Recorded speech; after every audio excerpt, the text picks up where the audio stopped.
Saudações, amigos da TV Polo. Estamos iniciando mais um Tá na Tela, o seu programa de cultura pop e afins. Para o bate-papo de hoje, estamos aqui com a presença do Amarildo Melo.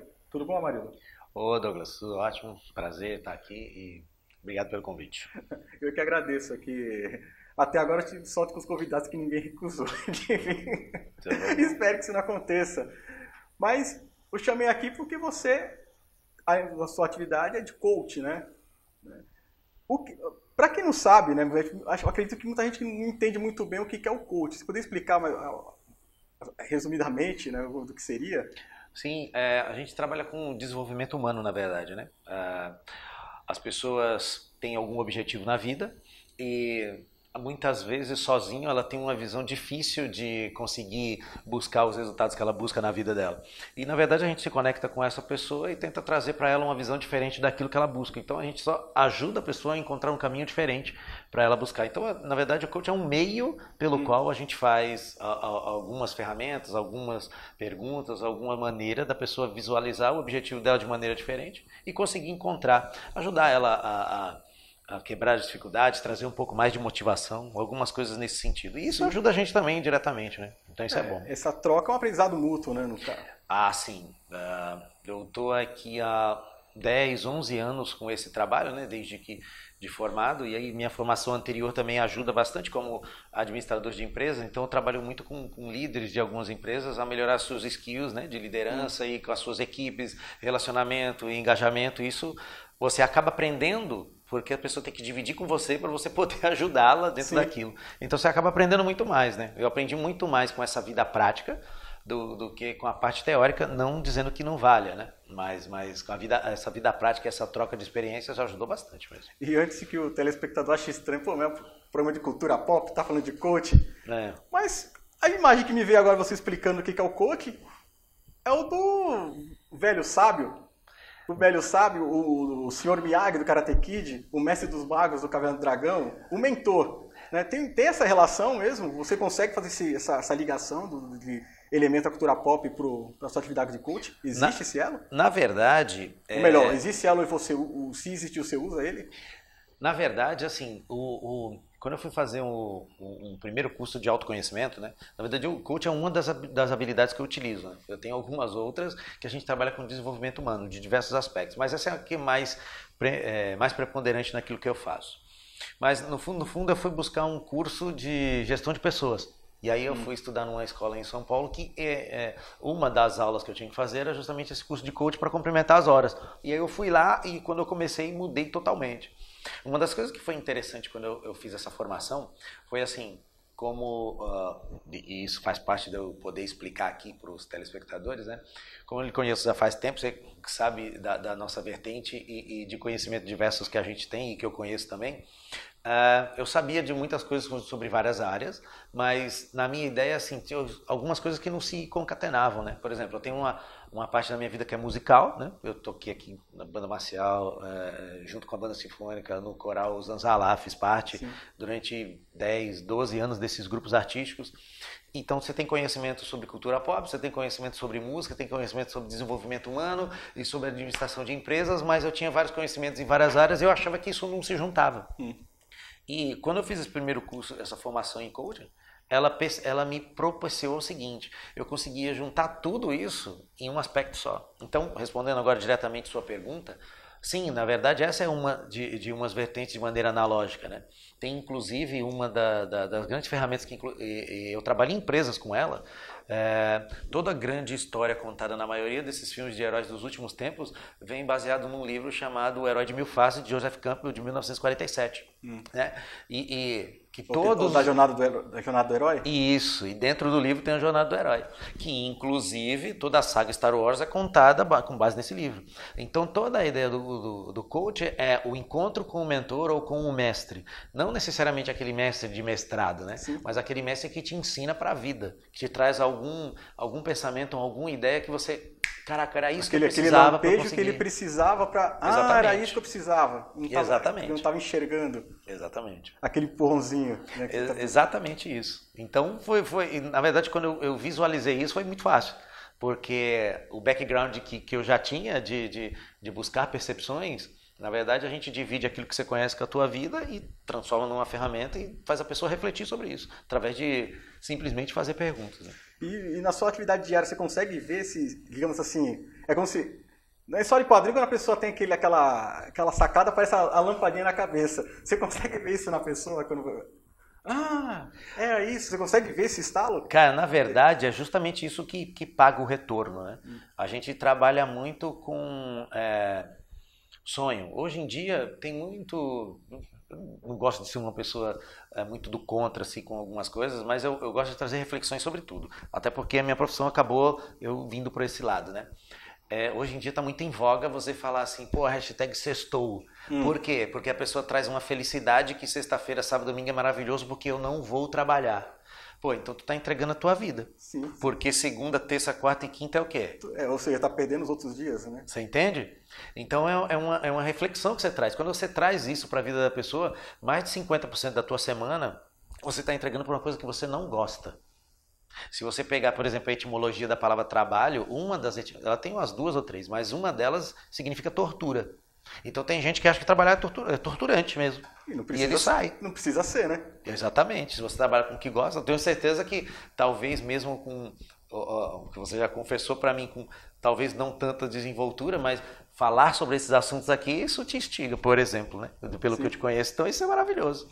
A minha presença aqui tem a ver com isso, porque acho que se fosse outro assunto, acho que não ia ter apresentação de programa algum. Exatamente. É um assunto que eu gosto, né? E acaba que um assunto puxa o outro e a coisa desenrola, né? E voltando, eu sempre gosto de fazer essa pergunta com meus convidados aqui. A sua primeira lembrança, que a mais tem a lembrança de sua com a cultura pop, você consegue lembrar ela? Sim, eu por acaso ou não, eu acredito que eu tenho muitas lembranças, assim. Eu tenho lembrança de 8 meses de idade, assim, mas é meio fotografia, né? Mas com cultura pop, assim, assistindo desenho para ir pro prezinho, né? E que a gente tinha. Eu, por acaso ou não, a sua pergunta teve a ver, inclusive, com a roupa que eu tô aqui, porque eu assistia He-Man antes de ir, porque era o horário antes de você começar, porque eu acho que eu estudava tarde. Então era isso. O último desenho que passava pela manhã era ele, eu estava almoçando. Era o último desenho que passava? Mais ou menos ali 11 e pouca, meio-dia. Então já tinha dali, já almoçava, já saía, já ia pro prezinho, que era ali do lado de casa. Ali, meus pais ainda moram ali no 31 até hoje, então eu estudava no parquinho que era ali pertinho. E essas são as lembranças, né, que eu tinha lá de assistir todos aqueles desenhos dessa época. Então faz o seguinte, não esqueça essa lembrança aí, porque tu vai voltar nela no próximo bloco. Ok. Fiquem ligados aí que a gente já volta para o segundo bloco aqui do Tá na Tela. Já parou para pensar que cozinhar pode ser uma atividade libertadora? Cozinhar, além de ser mais barato, saudável e lúdico, também traz autonomia para escolher o que comer. Você sabe o quanto vai de sal, de açúcar e de óleo em cada refeição. Para ser livre mesmo, a prática de cozinhar precisa ser compartilhada por todos, mulheres, homens e crianças. Cozinhar é mais do que apenas gostoso e divertido. É comer livre de alimentos ultraprocessados. Uma iniciativa do IDEC, Instituto Brasileiro de Defesa do Consumidor. Além do canal 11 da NET Claro e das redes sociais, a TV Polo expande ainda mais sua transmissão. Agora estamos também na cidade de São Vicente, pelo canal 11 da operadora Intervel. Acompanhe nossa programação. No meu caso era assim, acabava eu não tendo tanto tempo para me alimentar direito. Você não para analisar conteúdo nutricional de nada. A indústria, ela quer vender, ela não quer alertar. Se a rotulagem fosse mais clara, talvez não tivesse chegado, por exemplo, a minha insuficiência renal. Anvisa, nós temos o direito de saber o que comemos. Acesse direitodesaber.org. Estamos de volta para o segundo bloco do Tá na Tela. Continuando o bate-papo aqui com o Amarildo Melo. Amarildo, você estava lembrando de uma época bem saudosa da nossa infância, que era nós assistimos aqueles programas da televisão que ele gostava e ia para a escola, ou no meu caso, eu costumava voltar da escola nesse horário e pegava o último desenho, né? O que você pode destacar dessa época que hoje em dia você parece que se perdeu, parece que não tem a mesma... Digamos assim, as crianças de hoje não têm a mesma vivência, até por conta da evolução tecnológica, né? Qual é o paralelo que você faz dessas duas? Eu sempre tomo cuidado, porque é comum, se a gente for num piloto automático, achar referência que sempre aquilo que a gente viveu é o melhor. Sim. A gente tem que tomar cuidado. É lógico porque foi o melhor. Por quê? Porque foi a gente que viveu. Tem uma questão afetiva envolvida ali. Exatamente. Né? A melhor época de nossas vidas, né? Exatamente. Então eu tento muitas vezes, eu busco na verdade, muitas vezes sair de mim e dar uma olhada como um filme assim. E você vai vendo um pouquinho das épocas, né? Eu penso que, por exemplo, os anos 90, ele tem uma divisão muito clara, as coisas cresceram muito rápido e as pessoas não têm muito aquela visão. Tem um vestígio ali dos anos 80, mas vieram muitas coisas muito rápidas e foi uma mudança muito grande. Dos anos 2000 para cá, por exemplo, só vem, se a gente pensar em audiência mesmo, eu vi algumas coisas em reportagem em fontes seguras, que televisão, quem tem menos de 25 anos não vê. Por exemplo. Sim. Então eles selecionam aquilo que eles vão buscar. Né? O próprio YouTube, um dos grandes televisões que as pessoas podem mesmo ter, né? E naquela época a gente não tinha esse recurso. Era o que tinha. Era o que tinha. Então você tinha que, inclusive, buscar ali algumas coisas mais assim, eu vou dar mais uma chance. Hoje, eu fico pensando que essa evolução não se dá mais chance. Essa foi a grande mudança. Porque o poder de escolha hoje do telespectador é imediato. Eu não gostei. Exatamente. Vou lá no outro canal do YouTube. Então se não chamar a atenção nos primeiros 2, 3 minutos, já vai trocar. E a gente dava chance, né? Às vezes 3, 4, 5 episódios não eram legais, mas quando pegava algum desenho que tinha uma sequência, que você via alguma história, então eu fico pensando que a grande mudança foi essa, né? O público ele é mais ávido, ele é mais rápido, e então você tem que cativar ele cada vez mais rápido para trazer isso, né? Se a gente pensar, por exemplo, em anime, aquelas épocas de Dragon Ball lá, algumas sequências lá que 1 minuto demorava 15 episódios, por exemplo. Sim. Hoje em dia, só os saudosos que vêm, mas os novos filmes eles já são bem mais rápidos. Sim. Então, você começa a ver, né? Então, eu acho que isso foi a grande mudança da tua pergunta. E há 2 semanas atrás veio aqui um amigo meu, não sei se você conhece, o Renato, que é fã de Transformers, e em um dado momento da conversa te comparou as versões dos Transformers antigos e os novos.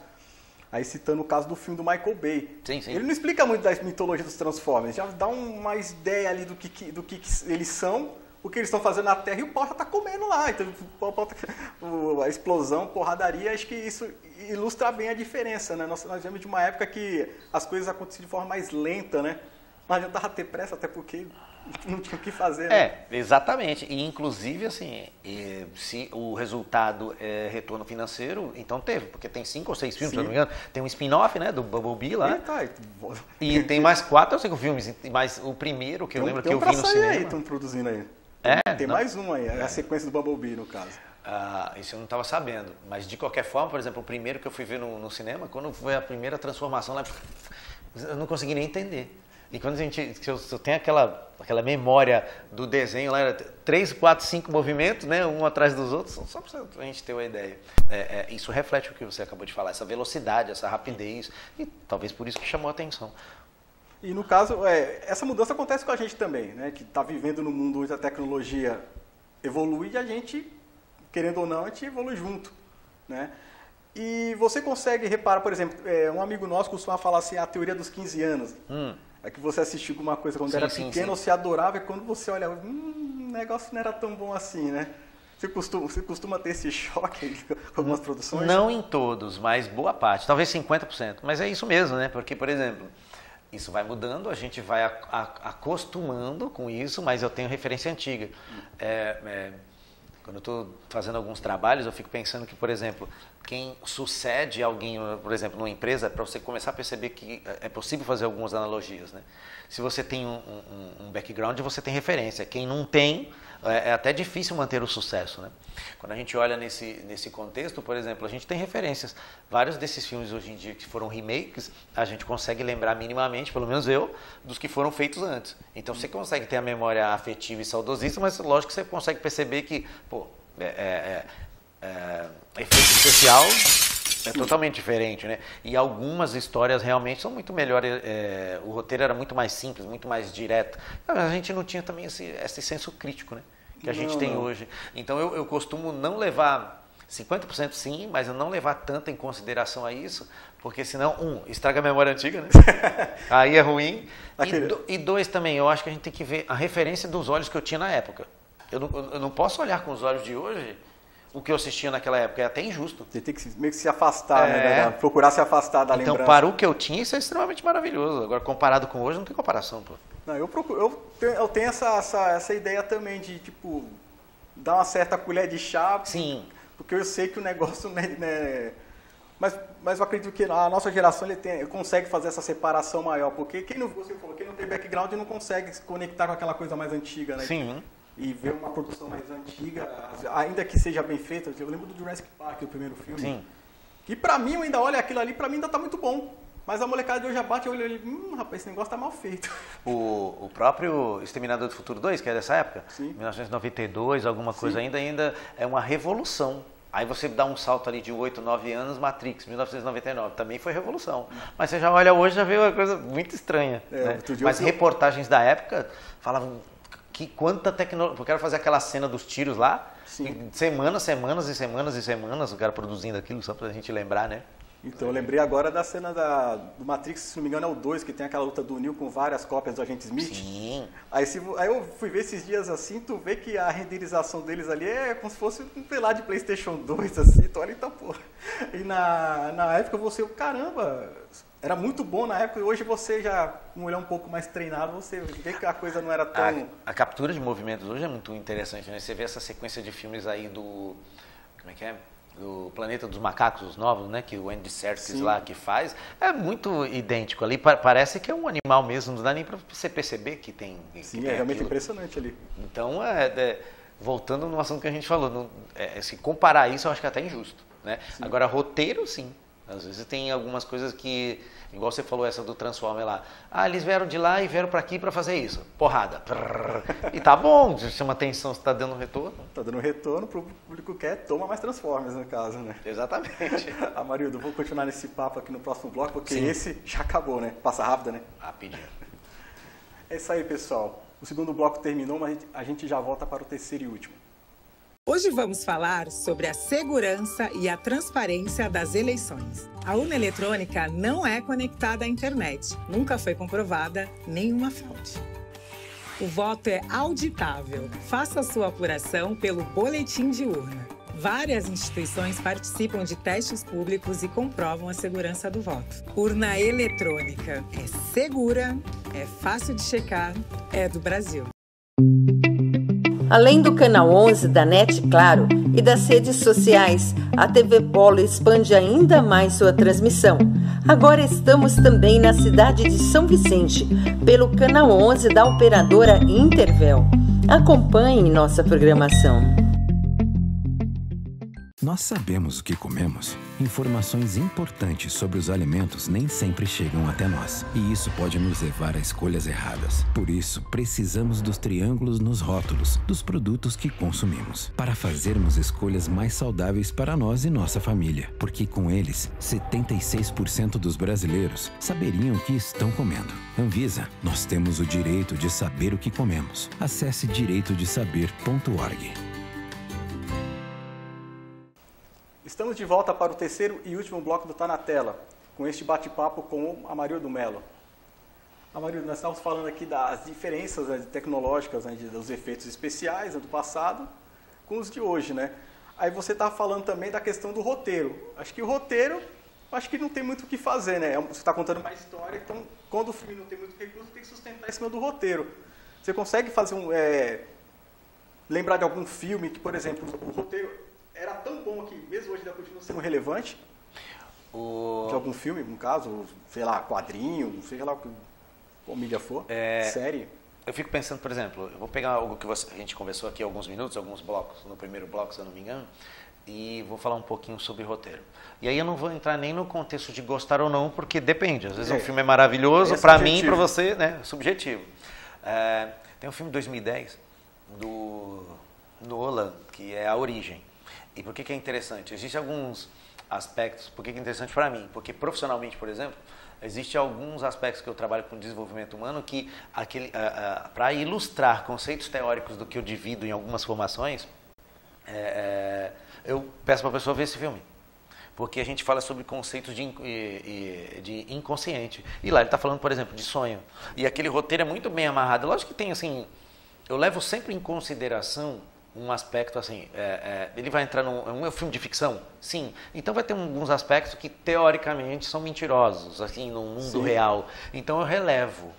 Agora, quando a proposta de um filme, por exemplo, vem com um contexto sério de um mundo real, mas começa a colocar elementos que não tem nada a ver, então isso pra mim bate um sino, isso aí tá viajando. Então eu já vou vendo esse filme achando, é ficção científica, tem algumas coisas que são diferentes, tem a ver com tecnologia e que a gente não está ali. Então eu penso que esse roteiro é muito bem organizado ali, e passa de uma história de uma pessoa e tem a ver com questões afetivas, tem a ver com sucessão familiar, mas ao mesmo tempo tem a ver com conceitos subliminares, né? E a questão dele é simples, o que eu quis dizer é que ele é muito bem amarrado, né? Agora tem alguns que tendem a ser um pouco mais complexos, por exemplo, mas aí tem uma dificuldade do público, por exemplo, inclusive a aceitar ou trazer, principalmente quando traz uma adaptação de um livro muito conhecido. Como é que é o nome dele, rapaz? Steve Jackson, se eu não me engano. Não é Steve Jackson, é o Peter Jackson lá, que fez a trilogia do Senhor dos Anéis, depois fez a trilogia do Hobbit, é isso? Isso, Peter Jackson. Peter Jackson. Isso, obrigado. A primeira trilogia foi extremamente maravilhosa, bem adaptada. A segunda lá foi, assim, meio caça-níquel, porque aquele livro lá, o livro é muito pequeno para o que ele colocou ali. Foram fazer uma nova trilogia, né? E a gente, em off, não aqui, a gente já conversou muito sobre esse filme, por exemplo. Sim, eu me abandonei ali no primeiro. Nossa, várias vezes. Então, o cara pegou lá, faz 10 anos que eu fiz um filme, foi legal, vou fazer a mesma coisa. O cara pegou e repetiu. Na verdade, eu peguei bronca desses filmes do Peter Jackson por outra razão. Outro dia, pra gente falar sobre isso, tinha que ser outro programa. Umas marotagens que o Peter Jackson vão colocar nos filmes dele que me pegaram de um jeito que... E com relação, voltando ao assunto do coach, né? Sim. Esses filmes mais, entre aspas, cabeçudos, né, que tem um roteiro mais elaborado, eles promovem uma reflexão em cima de determinado tema, né? E os blockbusters, aquele que aparentemente não tem essa preocupação de passar nenhum tipo de mensagem, Star Wars, né? Os filmes da Marvel atualmente, né, de super-heróis. Você consegue identificar algum traço dele que possa ensinar alguns conceitos para a pessoa levar para o dia a dia dela, de aprendizagem? Ou melhor, que você consegue usar em técnicas voltadas para o coaching? Por exemplo, eu vi uma reportagem algum tempo atrás, num canal, eu não lembro qual que era, de TV por assinatura, do Marcos Caruso, né, o humorista, que trabalhou muito tempo no Zorra Total, e ele é um colecionador exímio de quadrinhos, e ele inclusive tem um podcast, né, que ele fala muito sobre essa cultura pop, né, e eu lembro que ele diz em uma dessas entrevistas que eu estava vendo com ele, ele falou assim, poxa, quem não gosta disso, nasceu morto por dentro.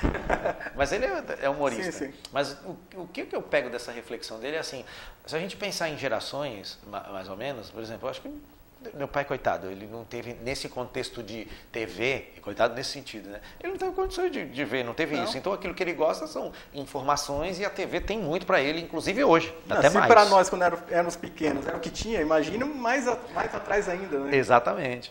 Então, quando você começa a perceber que, por exemplo, a gente tem variedade quanto a isso, existem pessoas que gostam de coisas e que outras vão ramificando. A gente vai pensando em gerações, né? Essa geração millennials aí, eles são muito ambientados com a tecnologia, enfim. Eles gostando disso, eu sempre busco trazer aquilo que eu chamo de lente. Você precisa colocar os óculos e enxergar algumas coisas. Sim. Eu falo muito, por exemplo, eu vou chegar na Marvel, mas primeiro tem que fazer um contexto só para você perceber. Eu falo muito de um filme do Jim Carrey lá, que ele é Deus, como é que é o nome? Todo-Poderoso? Todo-Poderoso, né? Aí, às vezes, a gente promove algumas reflexões assim, cara, você pede tudo para o universo ou para Deus, digamos assim, mas as respostas vêm ali e você não enxerga. Logo no começo dos 15 minutos do filme, vem ali, né? Me dá uma saída, e tá, rua sem saída, e ele vai lá e segue. Então, por exemplo, em vários contextos ali, se a gente pensa no primeiro filme de 2008, que abriu esse universo Marvel lá, que foi o filme do Homem de Ferro lá, né? Você traz uma visão de uma pessoa muito mais gananciosa, ambiciosa, que não deixou de ser quem era em questão de personalidade, porque todos os filmes só foi aprofundando isso, mas mudou uma missão de vida, uma ideia, um propósito mediante ao perigo de morrer. Quantas e quantas pessoas têm um tino de tipo assim, eu vou mudar minha vida quando acontece isso? Uns entram para um segmento filosófico, religioso, outros saem de um mundo não tão bom e começam a ajudar aquelas pessoas que estão naquele mundo, por exemplo. Entendi. Então, às vezes, alguém precisa ver aquilo. Então, é um contexto dentro de um mundo que chama atenção para quem é jovem hoje, através dos filmes, sim, e para quem tem a nossa idade que vê aquilo reproduzido na tela que a gente vê em papel, aquilo, mas você precisa ter uma lente para você enxergar aquilo. Lógico que tem. Por exemplo, um grande ditado do Peter Parker, lá chama grande atenção, né? Você tem responsabilidade? Sim, então você tem que fazer alguma coisa. E inclusive com algumas pessoas que eu trabalhei, que eu sabia que gostava desse filme, eu trazia essa frase pro cara e ele já se tocava. Então e a gente tem que analisar o contexto que o cara vive, aquilo que ele gosta e trazer aquilo que ele gosta para dentro da reflexão profunda. Porque ele consegue ter um aprendizado com aquilo, sim. Amarildo, nós estamos avisando que o programa já está chegando na nossa reta final, sim, no sim. finalzinho. Você deixar o espaço aberto, antes de tudo, agradecer a sua vinda aqui, sim, mais uma vez e deixar o espaço aberto aí para você, qualquer agradecimento, um abraço que você queira deixar aí, fica à vontade. Não, eu quero agradecer a você diretamente, né, pelo convite de vir aqui conversar com esses papos aqui, e é bem interessante a gente poder dividir um pouquinho. No geral, o trabalho que eu faço hoje é unir aquilo que eu gosto e trazer um pouquinho de desenvolvimento para as pessoas, unindo tudo aquilo que me fez sentido durante a vida, né? Então, obrigado por isso, obrigado aos telespectadores e estamos aí às ordens. Perfeito, muito obrigado. É isso aí, pessoal. Chegamos ao fim de mais um Tá na Tela. Os aguardo na semana que vem. Até lá.